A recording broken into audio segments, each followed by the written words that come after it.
你丫的！注意看，中国选手在节目中被对手吐口水，这名日本选手非但没有丝毫歉意，反倒幸灾乐祸，露出一脸猥琐的笑容。而这名中国选手则选择忍气吞声，毕竟异国他乡寡不敌众。听到这个消息之后，中国选手精英拍而起，当即拍板飞往东京一雪前耻，是要捍卫自己抗日奇侠的称号。而他戴着紫色假发的对手，就是日本拳坛超新星曾井佑辉。此人在 K1 比赛中连续击败5名中国选手，即使在比赛中险些被中国勇士打瞎了一只眼，但仍旧肆意嘲讽谩骂我们的选手。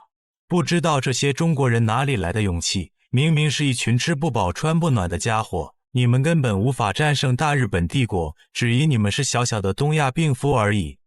这些嚣张言论实在是可恶至极，让我们一起进入这场比赛当中。黑色头发一脸正气的小伙，就是拥有抗日奇侠美称的精英，而头发像紫菜包饭的家伙，就是日本新生代拳王曾井佑辉。这个曾井佑辉此前可以说是狂到没边，恶意嘲讽输掉比赛的中国选手，简单来说就是丝毫没有礼义廉耻，毕竟没文化可以学，长得丑可以整，但心眼坏是真的没法治。我们可以看到精英一上来放开了打，丝毫没准备手下留情。精英可不是徐肉咸啊，就是节奏那么慢，精英可不吃这一套，人家的快进快出和精英连续摆拳砸脸，拳头像雨点般砸向了日本选手的全身，仿佛给曾井佑辉套上了金箍。被困在拦网角落求生不能，求死不得。白岩老师和这个羽泉老师说完之后，这个比赛还没结束，因为我始终担心你们说完之后这个比赛结束了。因为我真的觉得啊，有可能会打出 KO 来。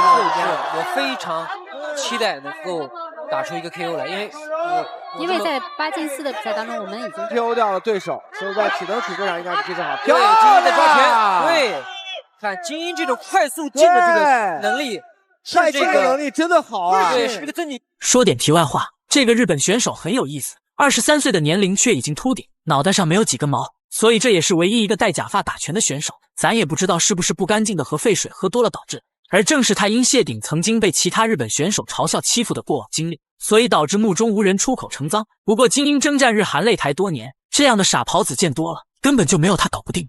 静如处子，动如脱兔啊！是非常精准的形容。看一看这个曾井佑辉怎么调整的，是的。因为这场比赛，就我个人认为啊，打曾井佑辉的时候就没有必要再去想什么防守反击的事儿，是没有必要想迎击的事儿，就是拿自己例行的进攻速度去压他。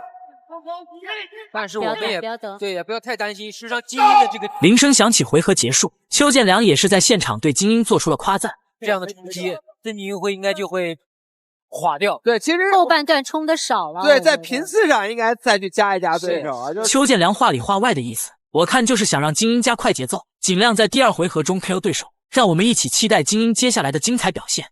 也不太像外摆式的侧算，外摆，这招这个魏睿也用的一绝呀。刚才这招是给曾井佑辉，全场这是曾井佑辉，我第一次看到进攻，是，曾井佑辉做调整了，对，对，精英压对手了，对。精英的眼神就像个老猎人，死死盯着日本选手的脑袋，每一发重拳都加剧了日本选手脑袋变成浆糊的程度。而我更期待精英能把这个嚣张家伙的假发打掉，不对，应该是天灵盖都给他掀开，看看里面到底装的是什么污浊之物。喂，出来！对，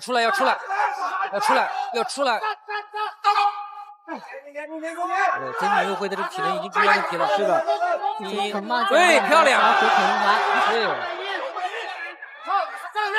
可以高扫了。我们看到，你看，虽然说曾井佑辉每一次都很劣势，对，但是曾井佑辉从来没有乱了阵脚，对，就是自己的心理节奏保持得很好。对，曾井佑辉，我觉得目前能够。精英这名选手的特点很明显，就是轻量级的身体却拥有重量级的力量，每一次重拳都能穿透拳套，造成不俗的伤害。不过曾井佑辉的挨揍能力也是可圈可点，就看他嘴硬到什么时候才投降。多了，晕了，曾井佑辉是有一些晕的，但是报价仍然很严谨。小踢，漂亮，这短，对，你既然有这种拳法，要多打。对。铃声响起，回合结束，让我们一起进入至关重要的第3回合决胜局当中。一上来，曾井佑辉就狗急跳墙，想给精英一个下马威，结果全部被招架不说，反倒被精英重拳爆头，脚步踉跄，不得不开启被动防守。漂亮！精英这个时候无论是连接还是这个节奏都不会低于曾宁。漂亮的重拳爆头，裁判当机立断上前读秒，一方面还盯着金英，怕他上前补刀。看来裁判也明白中国选手骨子里的血性方刚。在短暂休息之后，日本选手决定继续比赛，成为称职的人肉沙包。但这个读秒一开始第3回合的读秒给金英带来了极大的心理上的信心倍增啊！曾锦佑辉仍然是有反击能力的，是，对，那一个读秒他已经从这个读秒当中恢复了，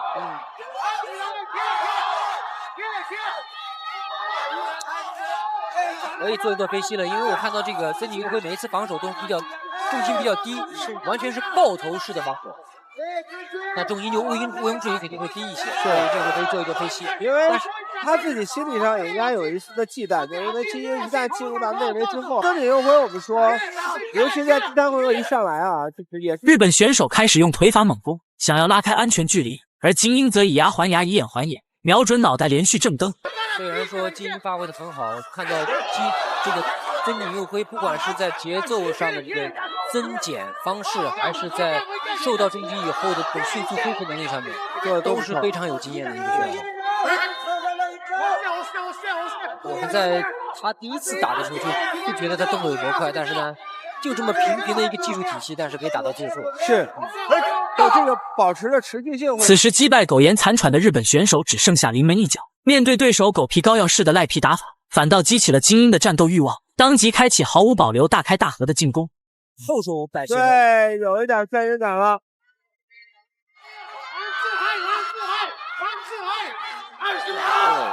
金英的这个摆拳特别的正，很少有看到上勾。对，又一次口头指导。对，打头打肚子，金英。此时日本选手开始玩不起了，妄想使用断头台掰断金英的脖子。要知道这些在自由搏击规则中是明令禁止的，不过和他们小日本讲道理是讲不通的，地球人都明白这个道理。对，漂亮。铃声响起，比赛结束。金英凭借着数次击倒和碾压的点数优势，毫无疑问赢得了这场比赛。30比26，红方胜。在这场比赛中，金英发挥出了200%的实力，从始至终拳脚密集压制，打得日本新生代拳王曾锦佑辉再也嘚瑟不起来了。老铁们认为金英的这场比赛可以打几分呢？感谢大家的观看，弘扬中国力量。